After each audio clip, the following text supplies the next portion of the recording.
ఈరోజు సుపరిపాలనలో తొలి అడుగు కార్యక్రమంలో భాగంగా బోగోలు మండలం పాతబెట్టకొండ గ్రామంలోని ఈ రోజున డోర్ టు డోర్ క్యాంపెయిన్ని ఇప్పుడే నిర్వహించడం కూడా జరిగింది.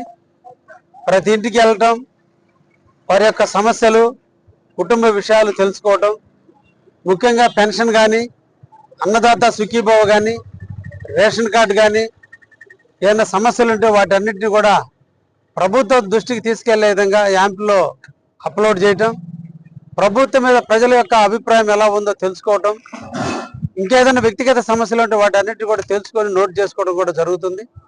ఇవన్నీ కూడా పూర్తయిన తర్వాత ఏ ప్రాంతంలో ఎవరికైతే సమస్యలు ఉన్నాయో వాటన్నిటిని కూడా ప్రభుత్వం పరిశీలించి పరిష్కరించే విధంగా యాప్ని రూపొందించడం జరిగింది. ఇది ఒక మంచి కార్యక్రమం. మంచి ప్రభుత్వం మంచి కార్యక్రమాలు నిర్వహిస్తుందని దానికి ఇది ఒక నిదర్శనం. గెలిచే సంవత్సర రోజుల్లోనే ప్రజల దగ్గరికి మమ్మల్ని పంపటం, మాతో పాటుగా మా కార్యకర్తలు, నాయకులు, బిఎల్ఏలు, యూనిట్ ఇన్ఛార్జీలు, క్లస్టర్ ఇన్ఛార్జీలు అందరూ కూడా ప్రతి ఇంటికి వెళ్ళి సమస్యను తెలుసుకోవడం, అక్కడ ఉన్నటువంటి వాళ్ళల్లో సమస్యలు ఏవైతే ఉన్నాయో వాటన్నిటిని నోట్ చేసే కార్యక్రమాన్ని చేపట్టడం కూడా జరిగింది. ఇది ప్రజలు చాలా దిగ్విజయంగా ఈ రోజున పాల్గొనడం కూడా జరుగుతుంది. ప్రజలు ఆదరాభిమానాల మధ్య దీన్ని సక్సెస్ కూడా చేయటం కూడా జరుగుతుంది.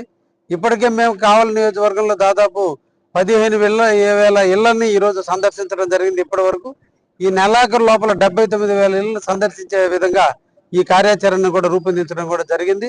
ఈ సందర్భంగా ప్రజలందరూ కూడా మేము తెలియజేసేది, మా కార్యకర్తలు, నాయకులు మీ ముందుకు వచ్చినప్పుడు మీకున్నటువంటి సమస్యలు, ప్రభుత్వ పరంగా చేయాల్సినటువంటి సమస్యలు, పెన్షన్లో కానీ, రేషన్ కార్డు విషయంలో కానీ, అన్నదాత విషయంలో కానీ, 3 సిలిండర్ల విషయంలో కానీ, ఇంకేదైనా సమస్యలు ఉన్నా కూడా వాళ్ళ దృష్టికి తీసుకురావాల్సిందిగా ఈ సందర్భంగా ప్రజానికాన్ని కూడా కోరుకోవడం జరుగుతుంది. Thank you.